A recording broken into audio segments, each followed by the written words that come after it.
Hai, Assalamualaikum warahmatullahi wabarakatuh dan selamat sejahtera. Hari ini kita akan sambung lagi pembelajaran sains dengan tajuk tenaga keupayaan dan tenaga kinetik. Baiklah, gambar ini menunjukkan tiga jenis aktiviti. Yang pertama adalah aktiviti memanah, yang kedua adalah aktiviti larian baton, yang ketiga adalah aktiviti terjun. Jadi, kita akan mengenal pasti apakah aktiviti jenis tenaga yang digunakan oleh setiap aktiviti yang berlainan ini. Okey, pada hari ini kita akan lihat dua jenis tenaga, iaitu tenaga keupayaan dan juga tenaga kinetik. Okey, tenaga keupayaan terbahagi pula kepada dua, iaitu tenaga keupayaan graviti dan juga tenaga keupayaan kenyal. Okey, jadi kesimpulannya ada tiga jenis tenaga yang kita akan belajar pada hari ini. Okey, jadi kita akan lihat satu-satu apa dia setiap jenis tenaga ini.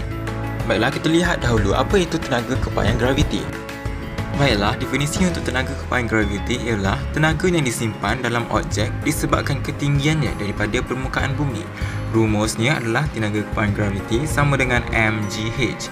M itu adalah merupakan jisim, G merupakan pecutan graviti 10 meter second, H ialah ketinggian.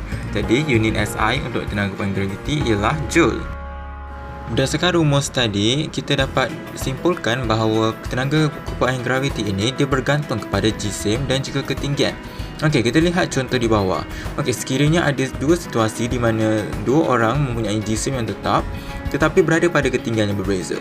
Kita dapat lihat tenaga keupayaan graviti bagi lelaki yang berada pada ketinggian 5 meter adalah lebih tinggi daripada tenaga keupayaan graviti daripada lelaki yang berada pada ketinggian 2 meter saja.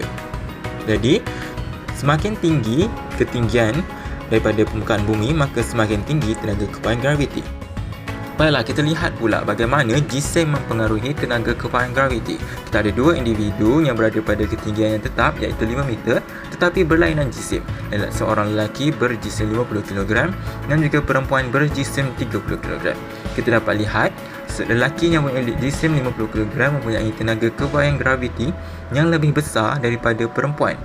Jadi, kita dapat simpulkan bahawa semakin besar satu jisim itu, maka semakin besar tenaga keupayaan graviti. Ini adalah merupakan contoh-contoh aplikasi bagi tenaga keupayaan graviti.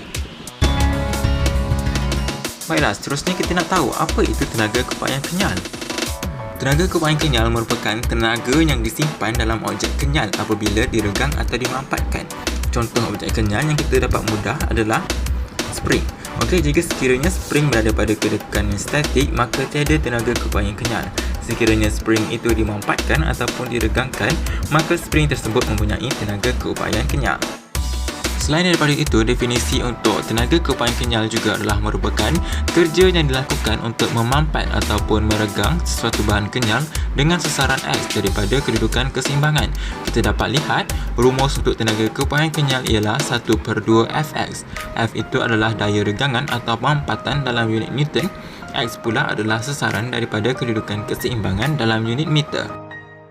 Baiklah, ini adalah merupakan aplikasi untuk tenaga keupayaan kenyal. Yang pertama adalah buaian untuk baby dan juga yang kedua adalah getah pada lastik. Okey. Jadi, itu adalah merupakan tenaga keupayaan kenyal. Jadi, kita lihat pula apa itu tenaga kinetik.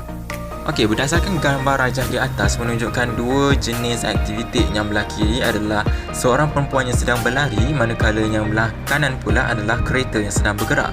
Jadi berdasarkan dua gambar ini, kita dapat simpulkan bahawa tenaga kinetik adalah tenaga yang dimiliki oleh suatu objek yang bergerak. Asalkan bergerak, maka adalah tenaga kinetik. Jadi, rumus untuk tenaga kinetik ialah 1/2 mv². M itu adalah jisim objek dalam unit kilogram, manakala V pula adalah halaju dalam unit meter per second. Jadi, tenaga kinetik ini dia bergantung kepada dua, iaitu jisim objek dan juga halaju. Jadi, semakin besar satu jisim objek itu, maka semakin besarlah tenaga kinetik yang dihasilkan ataupun digunakan. Jadi kesimpulannya, ini adalah tiga jenis aktiviti yang kita belajar pada hari ini. Yang pertama, kita ada belajar tenaga keupayaan graviti. Yang kedua, kita ada belajar tenaga keupayaan kenyal. Dan juga yang ketiga, kita ada belajar tenaga kinetik. Jadi amatlah penting untuk kamu semua untuk ingat formula untuk setiap tenaga ini, okey? Supaya lebih memudahkan kita untuk belajar pada subtopik yang seterusnya. Okey, baiklah, setakat ini saja pembelajaran kita pada video kali ini. Kita jumpa lagi pada video yang seterusnya. Okey?